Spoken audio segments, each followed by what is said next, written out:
Good morning. Welcome to Powermetrix Video Meter Schools. This class is Introduction to Vector Diagrams. My name is Phil Fischbach. I'm a mechanical engineer here at Powermetrix. It's my pleasure to do this class with you today. Maybe you've seen me before at other meter schools like Glenn's or down in Texas or at Myrtle Beach. Different meter schools we do. This is a class that we like to share. Touches on AC theory and reasons that we want to do vector diagrams. Before we go too far, we have some announcements. First of all, right now it's the COVID-19 quarantine webinar series 5. And so we have the schedule coming up. Today we're doing the introduction to vector diagrams, but you don't want to miss next week's either. On Tuesday, we have intro to CTs and PTs, and then on Thursday, justification for site testing. So what are we doing today? Today we're talking about intro to vector diagrams, and some of the things that we want to cover is we want to start with some AC theory, and that's a little bit about of how we got from there to here. We're going to talk about how sine waves relate to vector diagrams, why we use vector diagrams, and how do vector diagrams help with troubleshooting out in the field. When we're outside that site on a hot summer day, what do these arrows mean? So we're going to start with some AC theory review. As you know, in history, we started out with DC power, and it gave you a flat level at some voltage, and it was really easy. And then we got into AC power, and what happened is when we put it on a scope, it created a sine wave. And so what that means is that the voltage or the power, whichever way you're looking at it, when you combine the current, it creates this constantly changing level, and it makes a sine wave, and it goes to a peak at the top, and it goes to a negative peak in the trough. And so as it crosses zero, when it gets to the second crossing over here, that's a full sine wave. So it goes up, comes back across zero, goes down, and then back up to zero, one full wave. And there's some very important parts about that sine wave that we want to talk about. The first one is the magnitude, and that is how big is it? How tall is it? And you see this arrow is pointing out the peak. That's your voltage peak right there. That's how high does it go. This level is voltage RMS. Now, this is very important to understand RMS, because an RMS is an AC equivalent to a DC voltage. And so on this same sine wave, you see right here that the peak voltage is 169. That's right up here. But the RMS voltage is 120. And the RMS voltage is what we almost always are talking about. You need peak voltage if you're doing something like sizing transformers or you're designing. But usually when we're measuring and when we're using the electricity, we almost always talking about the RMS value. And so in America, we run on 120. Another thing that's important is the phase relationship. So in this diagram, you see we have two sine waves. The current is the red and the voltage is the blue. And you see that there's a gap between them. A phase relationship is a time measurement that is almost always measured in degrees. And it is measuring how far apart or what is the time difference between the voltage and the current. And so what we're looking at here is you see a 30-degree difference between the current and the voltage, and that's the gap from here to here, which is the same as from here to here or from here to here. It stays consistent throughout the waves. So this is a 30-degree out of phase relationship. So as we look at a single phase, there are a couple important things about this diagram. One of them is we're looking at how much is one cycle.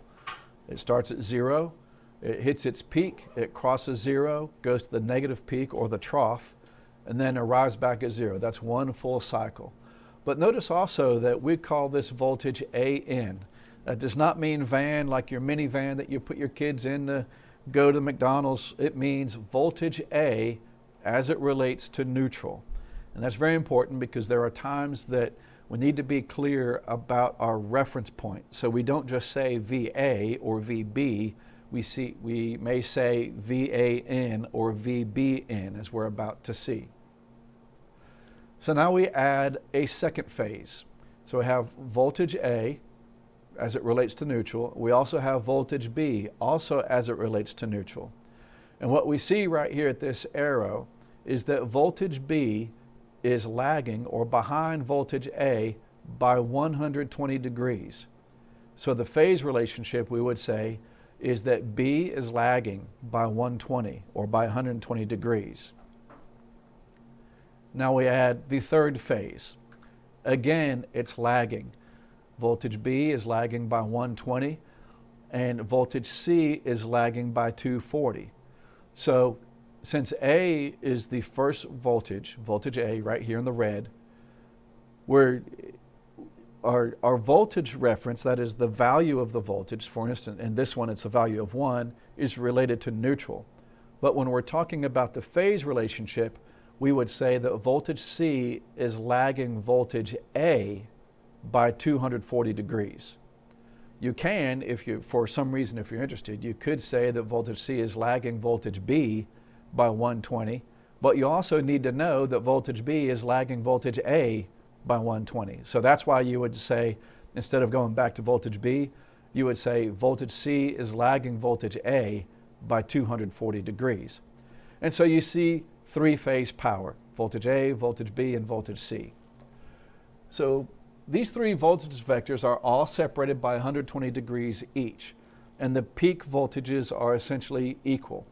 So most of what makes three-phase systems seem complex is what we do to this very simple picture in the delivery system and loads. So when it leaves the plant, when it's at the generator, we have this nice pretty picture. We have three-phase power, three voltages. They're in the same equal relationship, and they have the same magnitude. Everything is pretty and everything is happy. Another thing that's important is the phase rotation. There are situations that instead of going ABC, we go CBA. So how do we know the difference?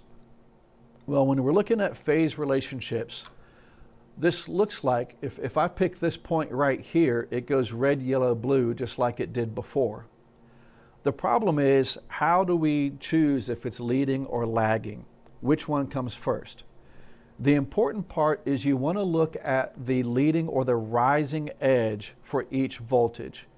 So this is the rising edge for voltage C. This is the rising edge for voltage B, and this is the rising edge for voltage A. And so when we start from the 0 point on the far left, the first one we come to is voltage C rising. The next one we come to is voltage B, but it's falling. That's the falling edge. I'm not interested in that.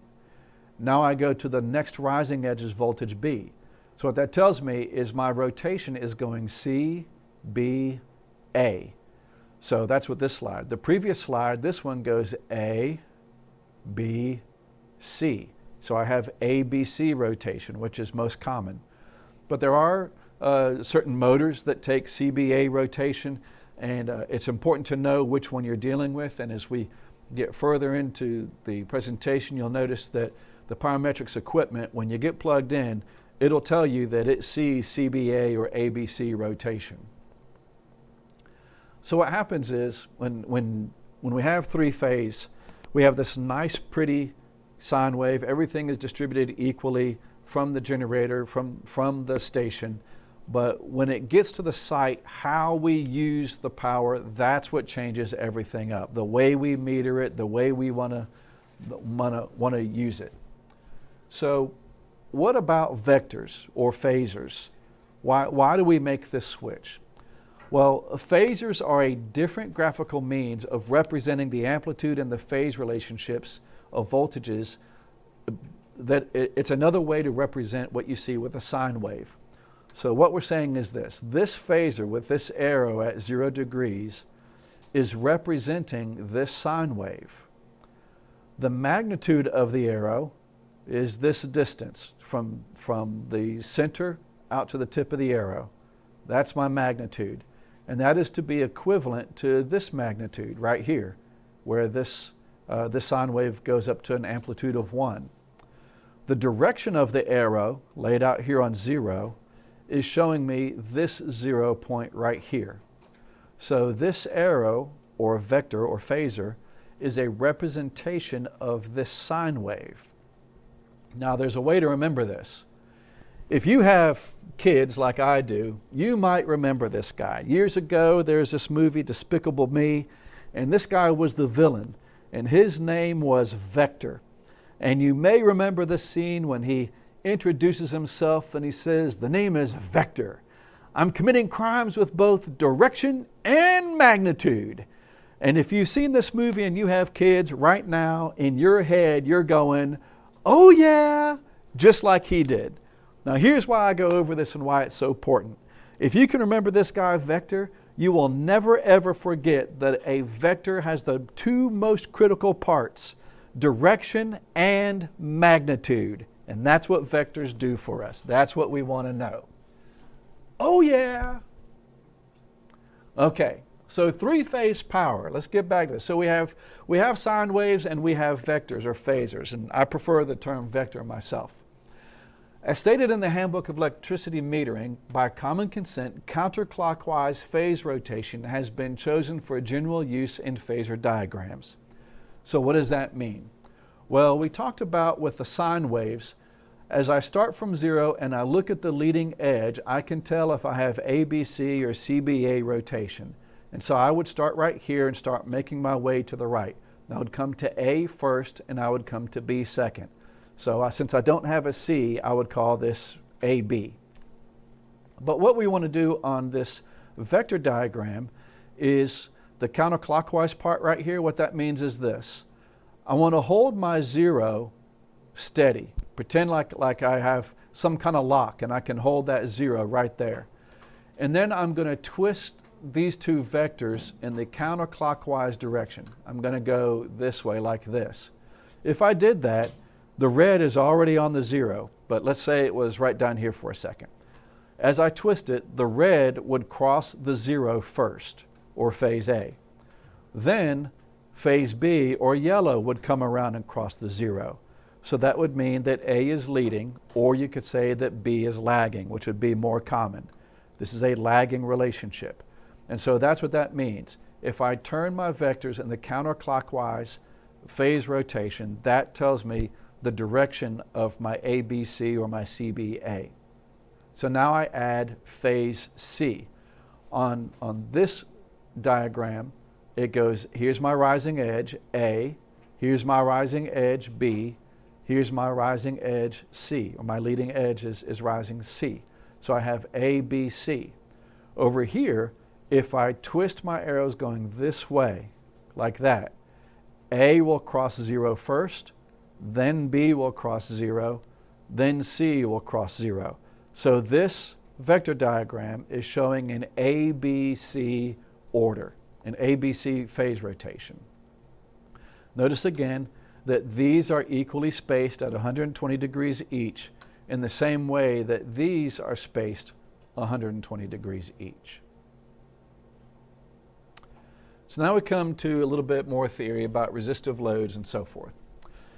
In the beginning, when we started using electricity, we started with DC power.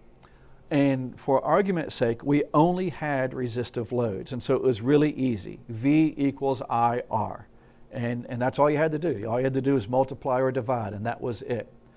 Well, resistive loads have 0 phase angle. And notice how the voltage and the current waves overlap. They cross 0 at the same places.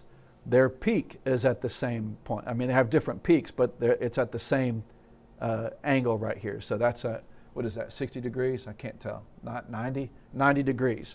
So these are exactly in phase. So it has a 0 phase angle. So on a vector diagram, this is what it looks like. This open arrow is my voltage vector, and this closed arrow is my current vector. Notice they're right on top of each other. Then of course here's a simple circuit diagram. Here's my resistance. So notice they're in perfect relationship as a 0 phase angle. So when I have a 0 phase angle, what I want to calculate is I need to know my watts, and I want to know my VARs, my VAR, which is my reactive power, and I want to know my VA, my apparent power. When I multiply with AC power, it's no longer simply V equals IR. We have to add this right here, this cosine theta. So what's that about? Well, when you have DC power, you only have a level. So for instance, 12 volts. It's always 12 volts. It doesn't go to 13, it doesn't go to 11, it's always 12. It's just a level. But remember when we were talking about RMS voltage? The reason we have that is because AC power is constantly changing. It goes up and down and up and down. And one thing, I forgot to mention before, I'm sorry. The other thing about AC power is we need to know about frequency, and that is when I have a full cycle from here to here to here, that part is one cycle. How many times per second is that cycle happening? And so that's frequency, and we measure it in hertz. And so in America, we run on 60 hertz systems. So that means that every second, this cycle happens 60 times per second. Well, since that is happening 60 times per second, that means my voltage is going up and down and back to zero 60 times every second. So that means at any particular instant in that second, I could theoretically have 50 volts or 100 volts or 169 volts. But we want a DC equivalent, so that's why we have the 120 as voltage RMS. However, to calculate my wattage, I need to account for that changing voltage, and so we have this cosine theta, and that measures the phase angle. And so when I'm in phase with a resistive load, my cosine theta, or cosine of 0, comes out to 1. So if I have 120 volts and I have 10 amps, I got 120 volts times 10 amps times 1 for my power factor gives me 1200 watts. So the sine of that same angle is 0, so I have 0 VARs, and I also have 1200 VA, because VA is just voltage times current. There's no power factor. I get 1200 VA. So to get my power factor, I get my watts divided by my VA is also equal to my cosine theta, and that comes out to 1. So what it means is I have only watts. A purely resistive load creates only watts. There are no VARs. So that means, so with a power factor of 1, I have a phase angle of 0. So that means if I have a purely resistive load, I'm using only watts, which means I'm getting paid for everything that I produce. This is an ideal situation.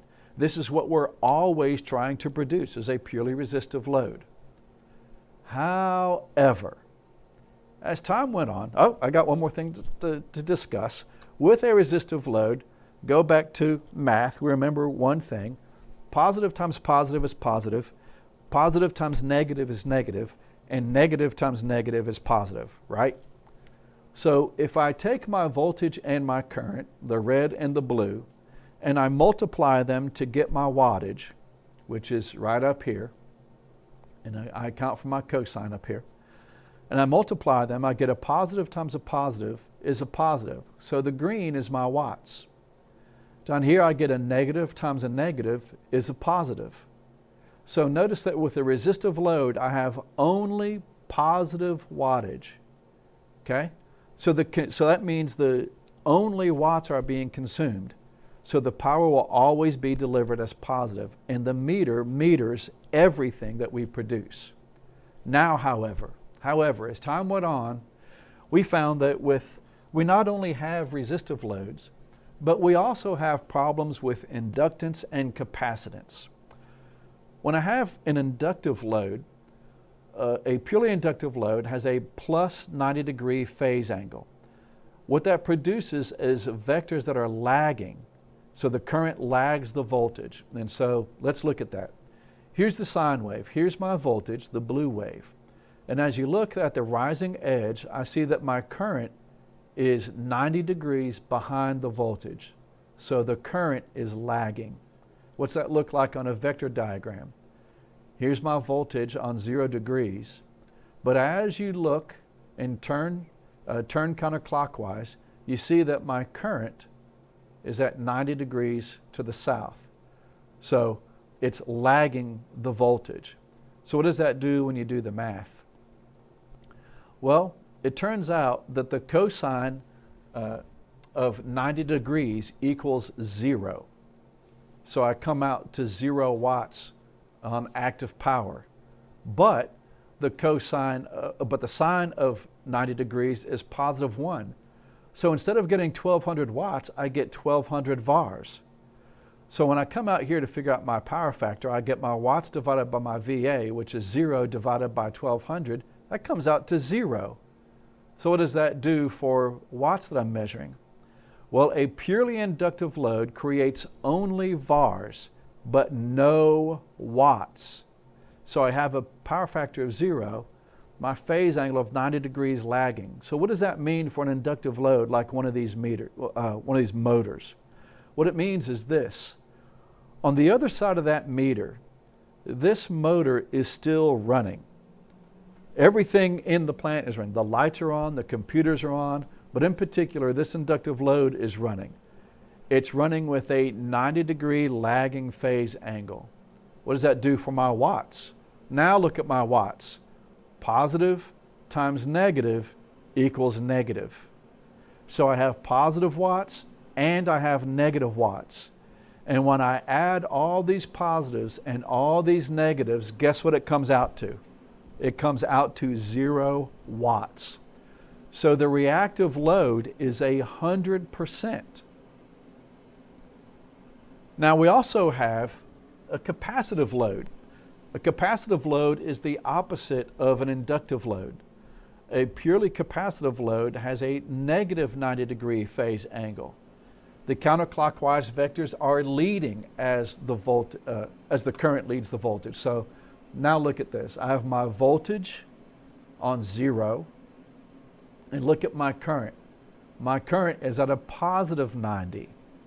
Now, strangely, it has the exact opposite effect of the inductance. Look what happens to the math. The active power, cosine of that 90, still comes out to 0. I get 0 watts. My reactive power comes out to negative 1 right here. Cosine of that positive 90, or sine, I'm sorry. Sine of that 90 comes out to negative 1. See, there's the 0, 90. Comes out to negative 1. So I get negative 1200 VARs, but I still have 1200 VA. So my power factor is 0 watts divided by my VA, which is 1200. I still get 0 for power factor. So why is this a big deal? Only a capacitive load only creates negative VARs, but no watts. Now, this is what's important about that. Remember that it created no watts on an inductive load as well. I have no watts on a capacitive load. But what do we charge? We charge on watts. When I go to that meter and I want to get all the different measurements from that meter, the meter is measuring in kilowatt hours, right? So if I have 0 watts, how many kilowatt hours do I have? I have 0. So even though the lights are on the other side of the meter, I'm measuring 0 watts. So this picture right here is showing a capacitor bank. So, and this is getting to one of the meters. What if I have one of these inductive motors right here and I'm getting 0 watts?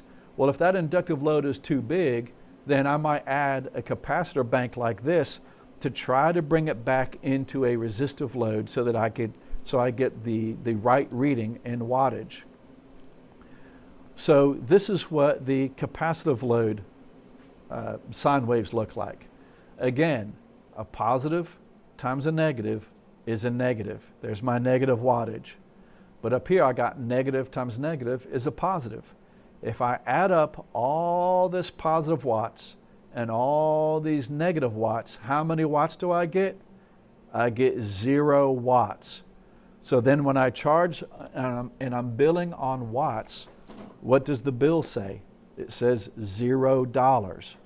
So this is why it's so important to understand if I have a capacitive load or an inductive load or a resistive load, because we're charging on watts, and those loads change the way we see the watts. Okay? So more inductive creates VAR, less watts, and lower power factor. A capacitive load is added to an inductive load to produce VARs, to raise the watts, and to raise the power factor. So ideally, we want all the loads to have a power factor of 1. Okay, that's what we're aiming for. Okay, because if I go V equals IR times the cosine of theta, and that cosine theta is my power factor, I need that cosine theta to equal 1. Okay, so another way to look at that is inductance plus capacitance equals resistance. That's just a simple reminder, a way to understand of what's happening on the vector diagrams. So here's a chart using the numbers to look at it. Okay, now notice over here on the far right that in all these scenarios, we're producing 1200 VA. If I have a phase angle of 0, that is my current and my voltage are in unity power factor, or they're aligned, then I get 1200 watts in 0 VAR.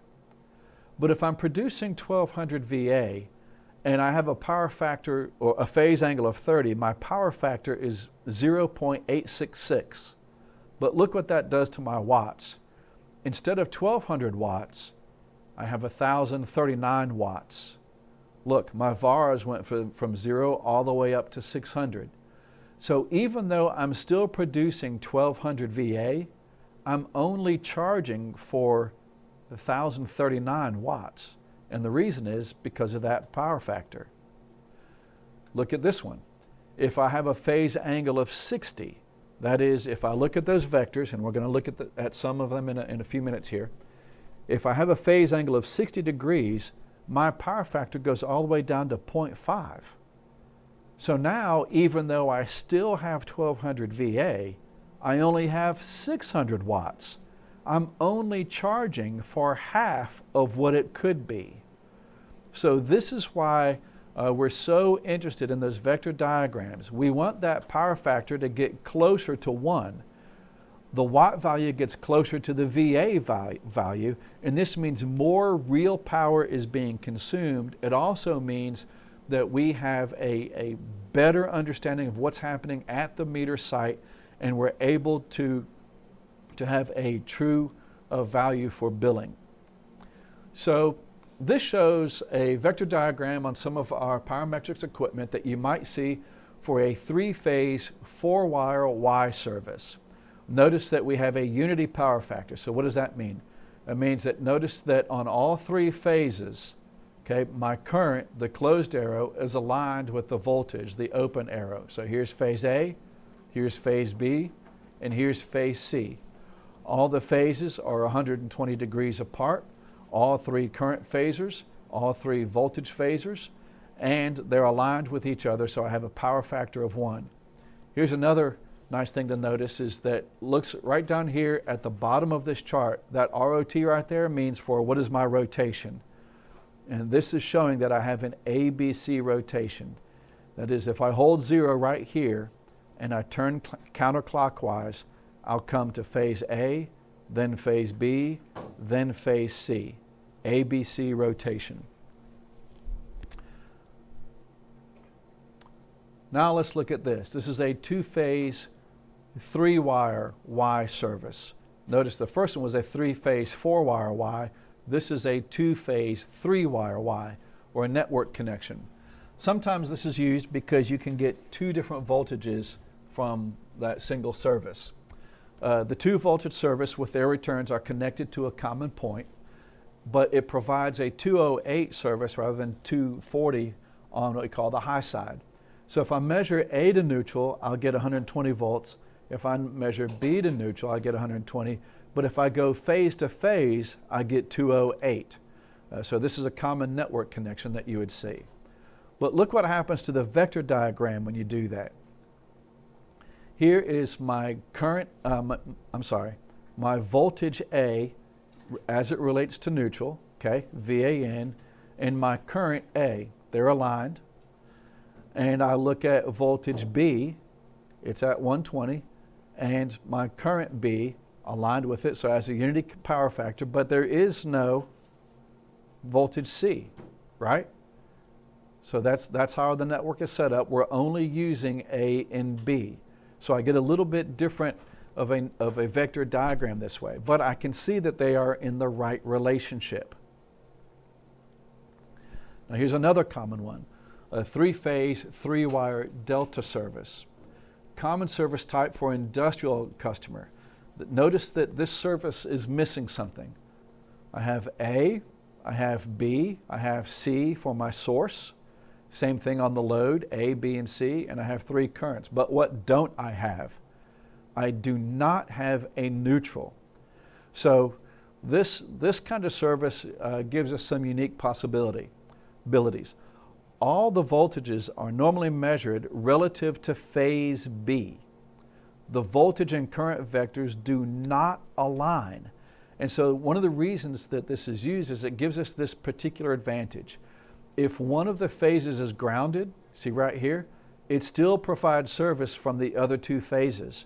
That is to say, if for some reason phase C went out, it got grounded, something happened, phase A and B we'll say, pick up the slack. It'll compensate, okay? But what does that do to a vector diagram?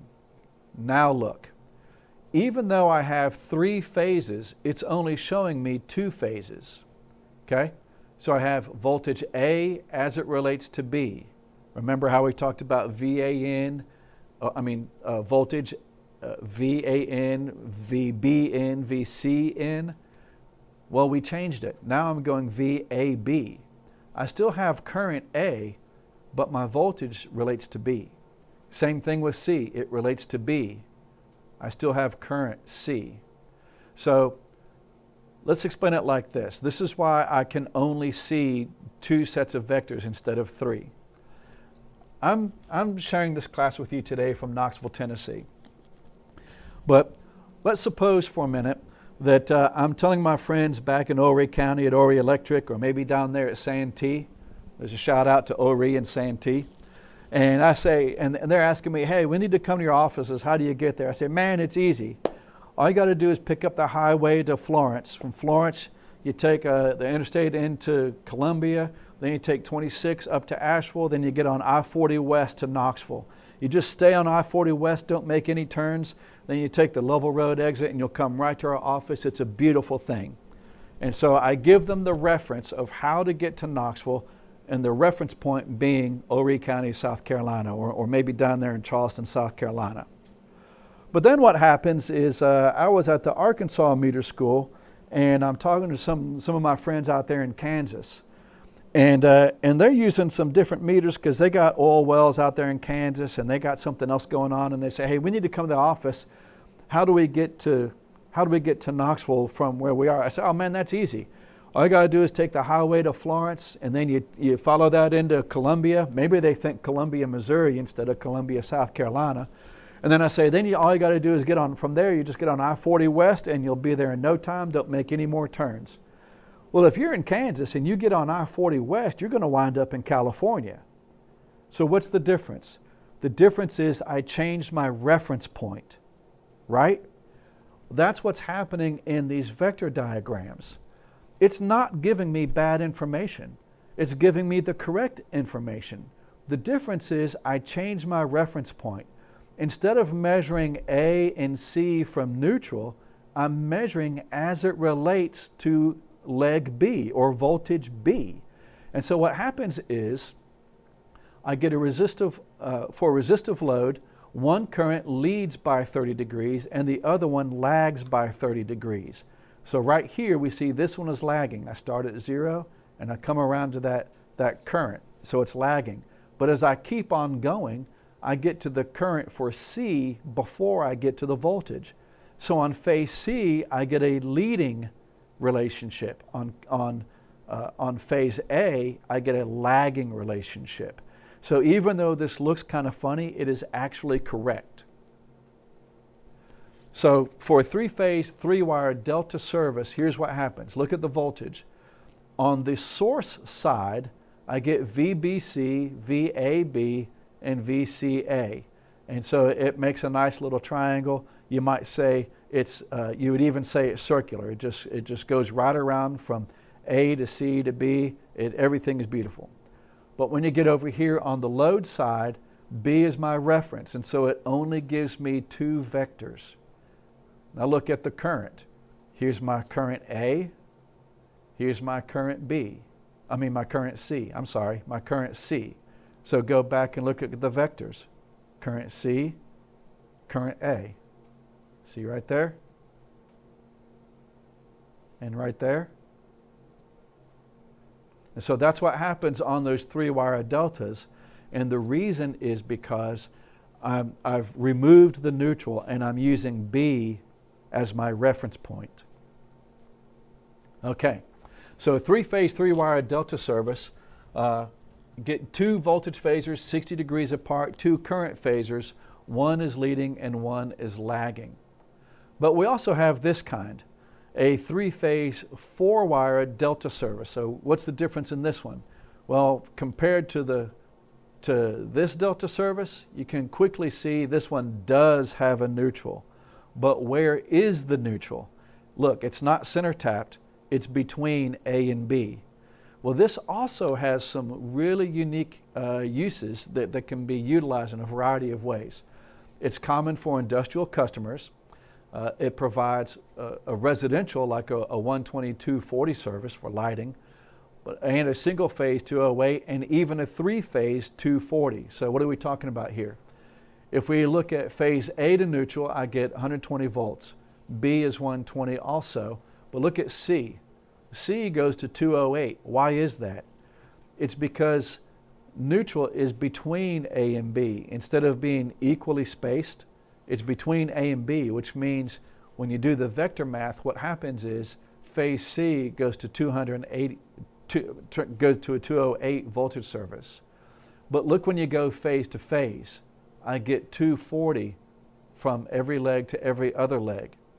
So the voltage phasors form a T shape, 90 degrees apart. The currents are still 120 degree spacing, and so in a 120-208 form, only the hot leg has its voltage and current vectors aligned. So what does that look like? So here's a vector diagram. Okay, again, it kind of looks like it's wrong, but it's actually right. And the reason is because of the way we use the neutral. It kind of changes how the vectors work with each other. So on service A, I get voltage A on 0 and current A is lagging. When I get to B, the current is lagging and then the voltage, and when I look at C, it's in unity. So what's my rotation for this scenario? I can look down right here, and the Powermetrix equipment is telling you that your rotation is ABC. See, here's A, and then B, and then C, because you want to go this way, counterclockwise, okay? And so, but it's also telling me that my relationships are correct for this type of service. So here's another reason that we want to use vector diagrams. It gives you a very quick and easy visual representation, and you're able to see very easily if something might be wrong. So when we look at this particular service, we have an easy question. What might be wrong with this? Well, let's take a quick look at it. Voltage A is at 0. Voltage B is way up here in the corner, and voltage C is down here in the other corner. So which rotation is this?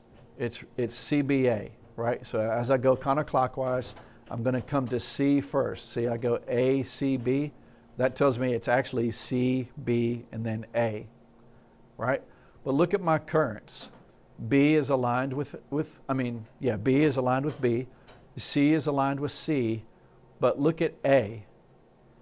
Normally, I would see this current aligned with voltage A on 0, but my current C is 180 out. It's out of phase. So what might that mean? It might mean that my phase A CT is reversed. It could be the wiring is backwards, or it could be the current is flowing the wrong way. So I can look at my vector diagram and very quickly analyze a site to see what might be wrong. Or maybe I didn't know something was wrong and I just found out that it was wrong. What happens if I have a backwards CT? Well, remember that how I measure my kilowatts is I add up my watts from A and B and C. And remember that cosine theta is so important. Well, it turns out that the cosine of 180 on phase A generates negative power. So what does that mean? That means my reading will be 66% low, assuming I have a balanced load. What that means is that current A is canceling out. So even though I have the power on the other side of the meter, all the lights are on, all the machines are turning, all the motors are running, I'm only charging a portion of what is actually being used. Okay, now here's another important thing about that, why it's a thing to point out. There are companies that want to make, there are companies that are out there trying to, what they're calling, green power, Chris? They're going to go under the argument of green power.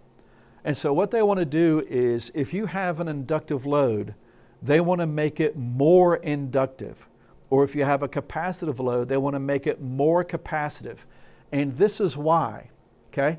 If they can make that cosine come out to negative power, or if they can make that come out to zero, so that your power factor comes out to zero, or equals zero, then what that's going to do is when you multiply your voltage times your current times your cosine, anything times zero equals what?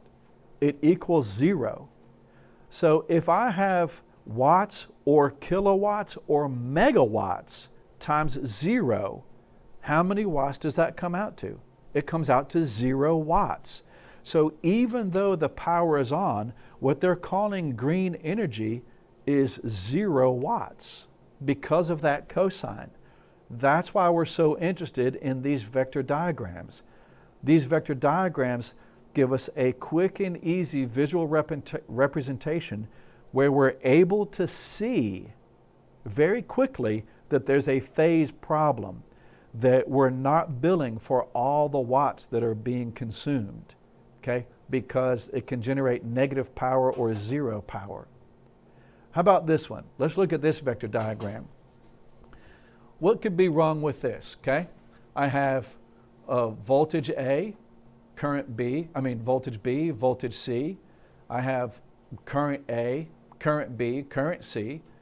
Everything is in a 120-degree relationship. It looks like it's balanced. What could be the problem? What's one of the first things you notice? Well, right off, one of the things I notice is that the rotation is CBA.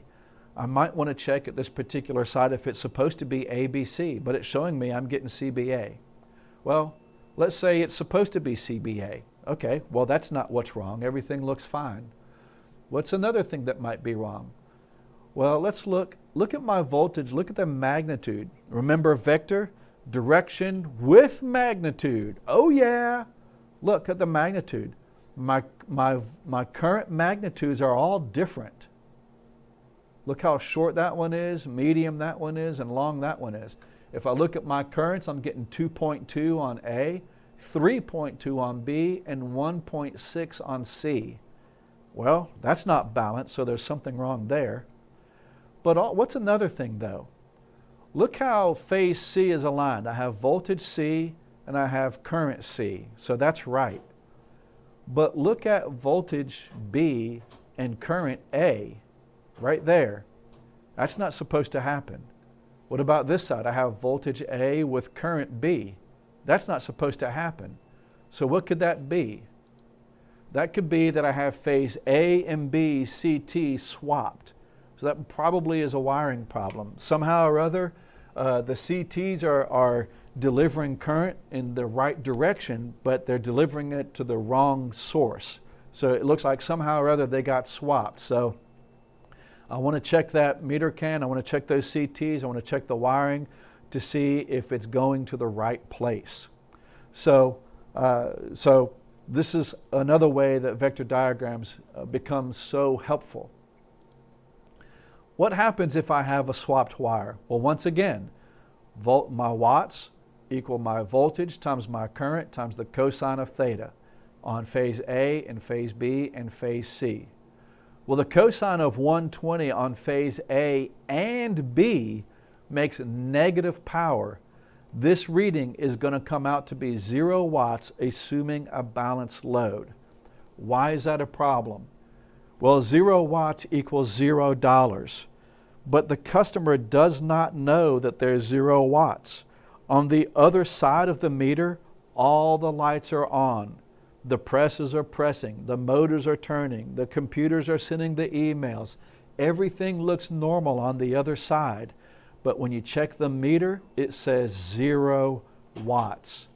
Aren't they going to be surprised one day when they get the bill for the watts being corrected? These are the things that we need to find, okay? Because we're still delivering power. Okay, so this is the end of this presentation. I do want to remind you of a couple things. There should be a slide here. Our upcoming schedule, you don't want to miss these, especially to get your certificate.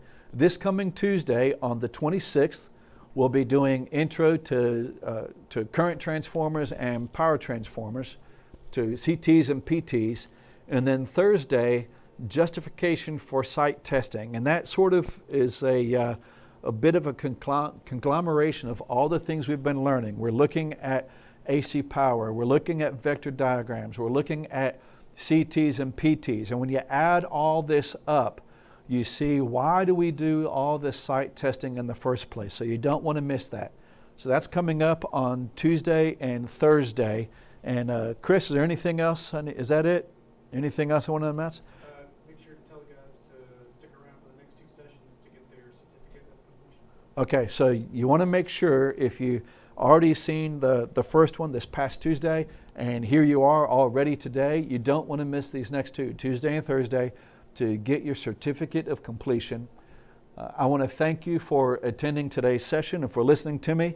I've seen and met some of you that are watching today. I'm really looking forward to seeing you again. We're hoping to get these meter schools and everything else in the country up and running again. I want you to stay healthy. I want you to be safe out there. Wear your PPEs and take every precaution. God bless you. Grace, peace, and love. See you next time.